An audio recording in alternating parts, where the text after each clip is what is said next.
Hello friends, welcome to this first episode of this channel. As you know, this channel is for economic concepts and many more economic issues. Today's concept which I will be discussing with you is Benami transactions or Benami properties. Friends, when we go to the market, say for buying a plot or for that matter any immovable property like a flat or a bungalow or a shop or the office, any immovable property.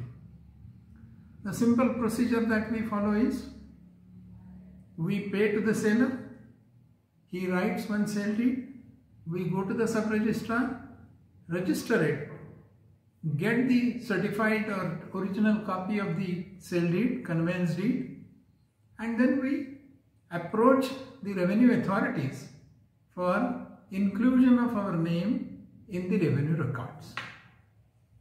What happens is, I pay the money and my name is included in the revenue records as the owner of the property. So the owner of the property and the payer of the price, these two are the same person. These are not two different entities. The payer becomes the owner. The property stands in his name. Same is true for an immovable property. Suppose I want to buy a two-wheeler, a four-wheeler, gold, jewelry, or a television set for that matter. Any movable property, what I do? I go to the shop, the showroom, I pay the price and I get the commodity, the item. And along with that, I ask for one cash memo. This cash memo is my title proof, is the document of my ownership. So I pay the price and I get the title. So payer and the owner, well, these are not two different persons, one person only. This is the property purchased in own's name. But many times what happens?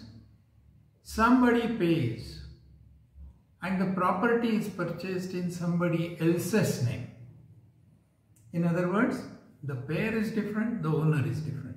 These are the two different identities. However, a question may come up to your mind as to why the payer is not taking this property in his own name. And there are very simple reasons for that. One reason is because of certain laws. I may not be able to buy the property in my name. Just to give one simple example, Urban Land Selling Act. This act puts some restrictions on the maximum holding of the land. But if I want to purchase more than that limit prescribed, then I have no option but to purchase it in somebody else's name, though I am paying the price. I pay the price, but the property is purchased, for example, in the name of my child, my son, my daughter. So this is one reason why the purchaser cannot purchase the property in his own name. Well, there could be another reason. The price that I paid, money is with me, but that money is not on record. That money I cannot show. That money is black money. Then what I do? I pay the price, but I cannot put it in my name. I cannot buy the property in my name. Hence I buy it in somebody else's name. So in order to make utilization of my black money, well, this Benami transaction or Benami property purchase may take place. So avoiding the tax, using the black money, or finding out a way from certain legal provisions. Well, somebody may be purchasing the property in the name of somebody else. Many times, as this creates a problem for tax purposes, it may adversely affect the economy. The government is required to be strict on such transactions and must find out the properties which are Benami.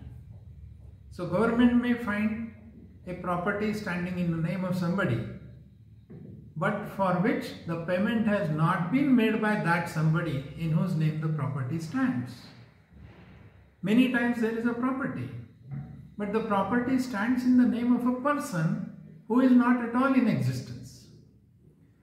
Third possibility is, there is a property, it is standing in the name of a person, he is in existence, but we are not able to find out. The police is not able to trace him. That is also called as the Benami property. Or there can be one more type of Benami property, and that is, property is standing in the name of a person. He is in existence. He is a real, genuine person.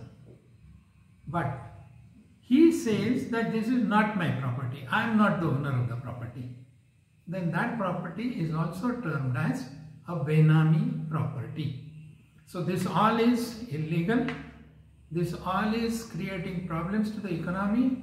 This all will reduce the government's tax collection, and this is going to affect adversely the economy. Hence, government has to have control on this, regulation on this, and that our Indian government has done by passing an act which is called as Benami Transactions Prevention Act. And under this act, well, government tries to find out those persons who are not holding the property, in whose name the property is not standing, but really they have paid for purchasing that property, or they have paid for entering into such Benami transactions. I hope you must have got sufficient information on Benami transactions or property through this episode. If you liked it, please subscribe it, and I will come with another concept in the next week. Thank you.